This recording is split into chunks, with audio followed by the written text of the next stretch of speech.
tengah hiruk-pikuk Jakarta ada nama yang melegenda.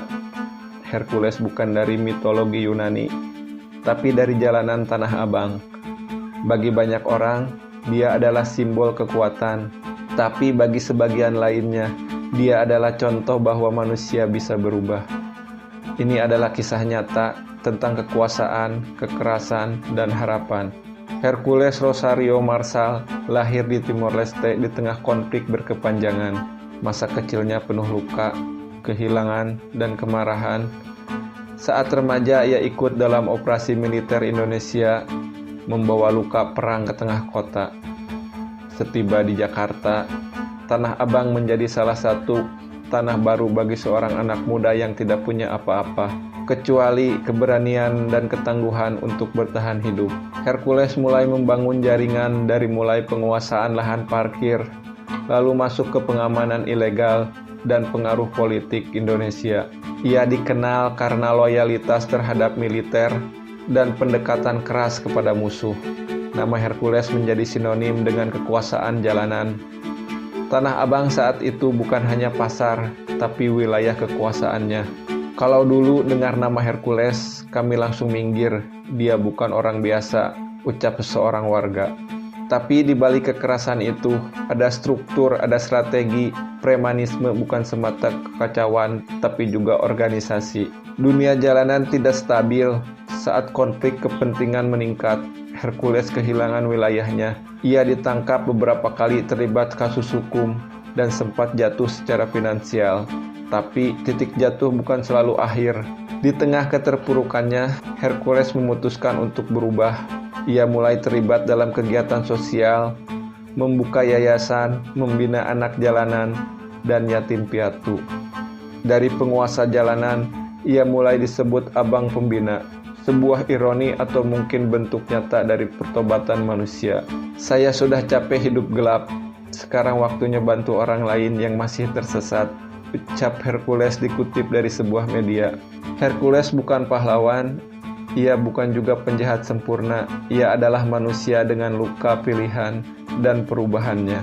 Kisahnya adalah refleksi tentang bagaimana kerasnya hidup bisa membentuk, menghancurkan, dan kadang menyelamatkan.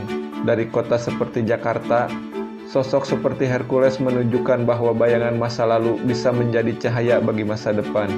Hercules tak hanya memimpin dengan kekerasan, tapi juga dengan taktik.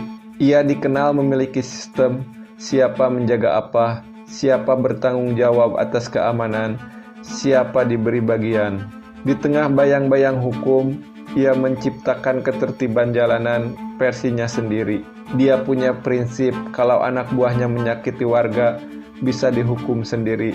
Tapi kalau warga seenaknya, dia turun tangan. Dalam dunia preman, nama Hercules bukan hanya soal takut, tapi soal struktur sosial yang diakui, meski oleh sistem yang menolak mengakuinya. Nama Hercules beberapa kali muncul dalam panggung politik. Ia digandeng, didatangi, bahkan diundang oleh mereka yang berkepentingan dengan massa. Beberapa kali ia muncul di media, kadang jadi headline, kadang jadi cerita yang setengah disampaikan. Preman bukan hanya pengacau, kadang mereka bagian dari sistem. Hercules punya massa, punya pengaruh, dan itu dianggap aset oleh sebagian pihak. Di era digital, citranya pun berubah. Ada yang memandang sebagai figur heroik yang sadar diri. Ada pula yang menuduh bahwa perubahan hanyalah topeng. Kini Hercules tak lagi menguasai Tanah Abang seperti dulu, tapi jejaknya masih terasa dalam cara orang berbicara, dalam organisasi kemasyarakatan yang berkembang. Banyak dari anak-anak jalanan yang dulu ia naungi, kini jadi pemimpin komunitas, guru, atau bahkan pengusaha. Ia menciptakan ekosistem sosial yang bertahan, bahkan ketika ia sudah jauh dari garis depan. Bang Hercules itu tegas, dia bilang, kalau lo mau dihargai, jangan takut berubah, ucap pemuda binaan Hercules. Namun, tidak semua orang percaya, ada yang masih menolak menerima bahwa kekerasan bisa melahirkan perubahan. Nama Hercules tetap jadi bayangan antara kekuatan dan harapan. Dalam gelapnya jalanan Jakarta, Hercules adalah cerita yang tidak selesai. Ia bukan pahlawan, ia bukan penjahat murni, Ia adalah bukti bahwa manusia bisa dibentuk oleh sistem, dihancurkan oleh konflik, dan dibangkitkan oleh pilihan. Di balik wajah kerasnya, ada luka, di balik ada kekuasaannya, ada pertanyaan, apakah kita benar-benar memahami sisi gelap kota ini?